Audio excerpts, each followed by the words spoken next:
What's up, metahumans? I'm Lori Wynton. That's Peter Speroni. Together, we make up the Web3 attorneys. We are here to talk to you about intellectual property in the metaverse. And today, we're going to be talking about Tyler, the creator, and how he recently came out in an interview and said that he hates NFTs. Really, he said that he just doesn't understand them. And I thought I would bring this to you, Peter, specifically because you worked in music for decades before becoming an entertainment attorney. Specifically working with musicians and with the advancement of NFTs and the metaverse and all this stuff. Like, this seems to be a reoccurring theme with musicians who are on both sides of the spectrum. Either A, they really love the ideas of what NFTs are and what they can do for the industry, or B, they don't understand them, don't want to understand them, and they just want to stay away from them. Yeah, I'd say this him saying this is a little well, first off, he's talking about a Bored Ape, so he's only talking about one thing that doesn't have anything to do with music. But I don't know what the full context was. This isn't a video, right? That's just a... No, it is a video. I'm gonna show it to you. All right, so on screen, you can see it too, Peter. This was an interview that I recently ran across. It's on Instagram on Complex Magazine's profile, but the interview was done as a part of Converse's All-Star Series. This headline points to what you were talking about, Peter, is that he is talking about NFTs in the context of like Bored Apes or the actual photos that are sometimes just photos and sometimes they're utility NFTs and have all kinds of extra perks and stuff. But here, let's look at the video and then give me your thoughts, Peter. Okay. What the is an NFT, bro? If I'm really outside, I bought a Mini Cooper 3 weeks ago, 1991 Rover Mini Cooper, just to put a bike rack on it, to drive to San Pedro, to ride my bike down the hills out there because it's awesome. I'm really outside. What the is an NFT? Like, what is an NFT? What is an NFT?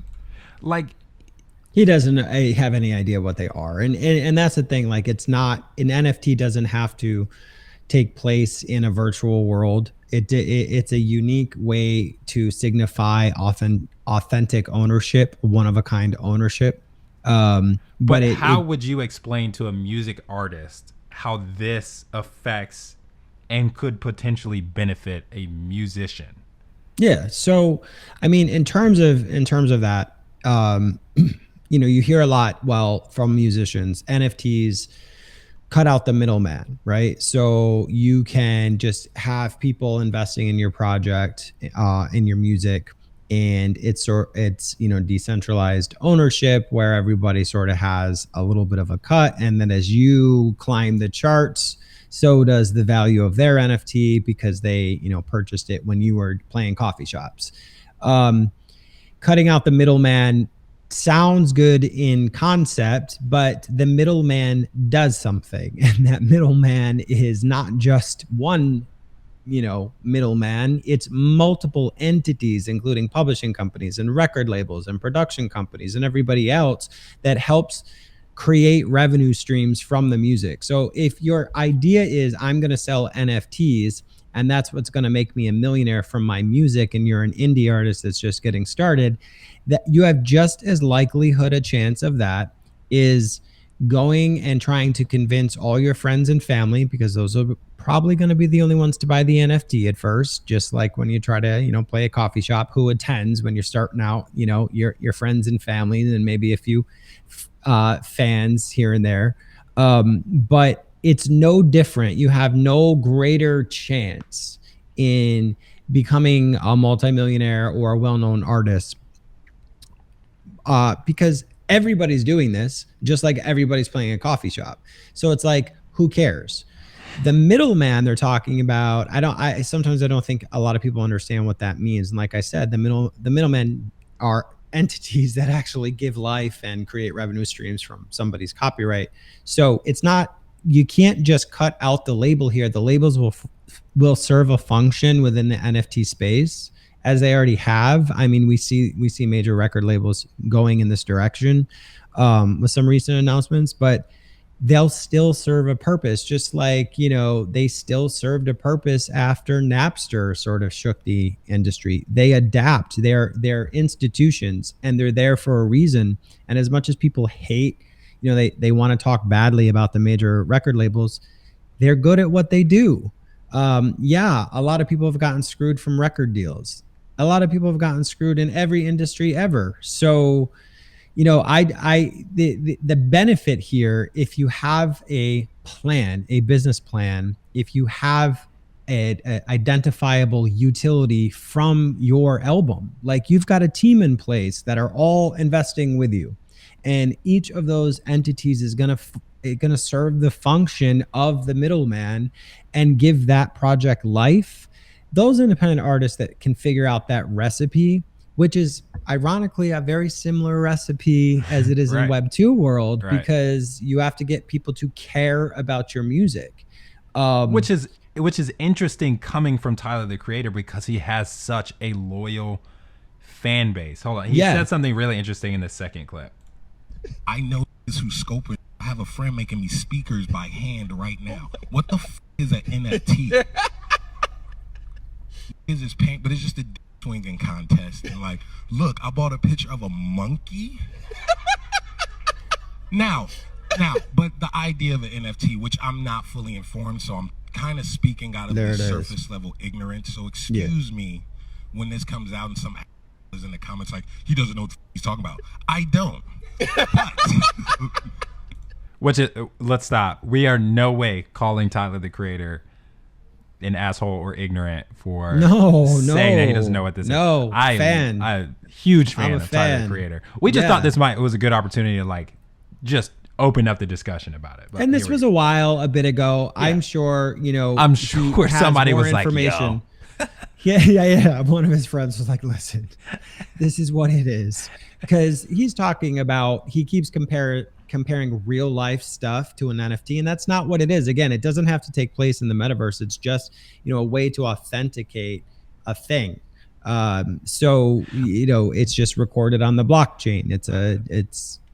So it's not necessarily imaginary in that sense. It's not taking place with a headset. You can see NFTs in the metaverse, sure, but it's not required that happens. But then also I think there's he also talks about his friend who's hand making speakers, and he just does it. He admits that he just is ignorant to what NFTs are, their utilities, and what they can do. Is you can attach physical assets to an NFT, digital assets to an NFT. So as creative as Tyler, the Creator, is with the way he does his shows, he is a pure performer. He has TV shows. He has fashion lines. He has sneaker lines. He has toy lines. He has all kinds of stuff, right? And partnerships with all kinds of brands, where he could easily come up with a line of NFTs that have all kinds of physical and digital assets that are included in it. Maybe he includes some special edition speakers from his friend that hands make speakers with the purchase of an NFT, and then he makes that experience a physical experience. Yeah, it can translate to the physical world. I mean, we're seeing the concept of this in pharmaceuticals. I mean, tracking prescription drugs from manufacturing and production facilities to your doorstep, knowing that there's a big issue, there always has been, with counterfeit prescription drugs, right? So how do you know that the ones that showed up in your mail order were actually the ones made in the manufacturer? The counterfeit drug, especially if they are shipped internationally, there's that custody chain we talk about in criminal law. You can't really verify that, but within NFT technology, there's ways to do that, and we're seeing some of that in the medical world. But yeah, I mean, there's a manifestation into the physical world. So I'll say this was a little bit ago in his defense when everyone was just starting to talk about it. I'm sure he has briefed himself and will make the right decision on whether or not he wants to jump in the game. But I think he should. I think he would be totally phenomenal with an NFT. All right, yeah, let's see what a limited edition something just only available in NFT would, again, that hits the novelty factor of NFTs where it's rare. It's something. Why do you want it? Because you can have it. Exactly. That's it. Exactly. Yeah. The idea of an NFT, I guess, is like art or something, but No. none of, at least for the art side, none of the examples that I've seen is like beautiful art. Yeah. It's a monkey at that time, correct. Hoodie. Yeah, definitely. Like, where's the? Hold on, pause it for a second. I think, I mean, I remember saying that to you. Well, I mean, we've been covering this kind of stuff for like almost close to 2 years, it seems like now, or you know, and you know, you see collections like the, you know, crypto punks or things along those lines that we've seen way better art than that. But I think that there was a artistic irony in the simplicity of the original NFTs, because it was sort of this homage to basic tech in a new space and evolving. So I think that that's added to a lot of the excitement around it, because they were so plain. I think there's a really cool irony there, because they're not impressive. They're not super artistic. I mean, come on, we can be honest here. It's not the Mona Lisa. Like, right. You know, like we know artists, we know great graphic artists and you know, just painters, everything else, just working in the entertainment space. We know the creations that are out there far surpass that of a lot of NFT collections. However, that's changing. There's a lot of cool stuff. I mean, there's some amazing stuff that's coming out recently that's just mind-blowing. But then also, like he said, he has not been shown, well, at this time, he had not been shown examples of NFTs within the music space. He had only been looking at them in the art space, and he didn't see how they translated over. But for us, we've been covering this since Kings of Leon put out their album. Yeah. What is it, like a year and a half ago now, as an NFT? And then they included all kinds of assets. Like, I think part of it was a couple of them was like a golden ticket. You got front row passes to all of their concerts forever. Yeah, so that's a perfect situation there, right? They had the backing and the success that had come from the middleman, right? All those major powerhouse entities that were giving them, I always call it the make people give a shit factor. Yes. Like, that's really, at the end of the day, the teams of people behind legendary artists are there to make sure the world gives a shit about their artists. That's it. It's the lighting, it's it's the interviews, it's the camera angles. All of it is so that they seem larger than life and exciting for people to give a shit about them. That's it. So you see that sort of same kind of thing here. You need to make people give a shit. How do you do that? It's not just you. Those are teams of people. Those are creative people that work behind projects that bring that to life. Exactly. It's the same is true for NFTs. Exactly. I really like this comment right here. Here come the pissed off frat boys who watch Wolf of Wall Street every Friday as a pregame before going to the local college bar. I love that comment because it's true. It's so true. It's so true. Even we run into it. I mean, we run into it and we're like, we're just on the legal side trying to educate people on the intellectual property, like integration of that into the NFT space. And they're like, but, and we're like, but like learn intellectual property. Right. You don't just abandon all law we have because we now mint NFTs to the blockchain. No, the same rules apply. You just have to apply those rules through a fact pattern of what you're doing with the NFT. Exactly. It's Mark Ryden, new tech. Or like, where's the artist who painted it?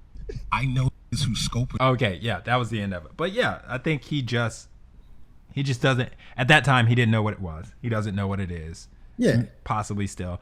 But I think if he was he became like super educated on it. I really think that Tyler the Creator would A, love it, and B, be a really creative mind in the space that I think could really push the envelope with what music artists can actually do with NFTs and their fan base.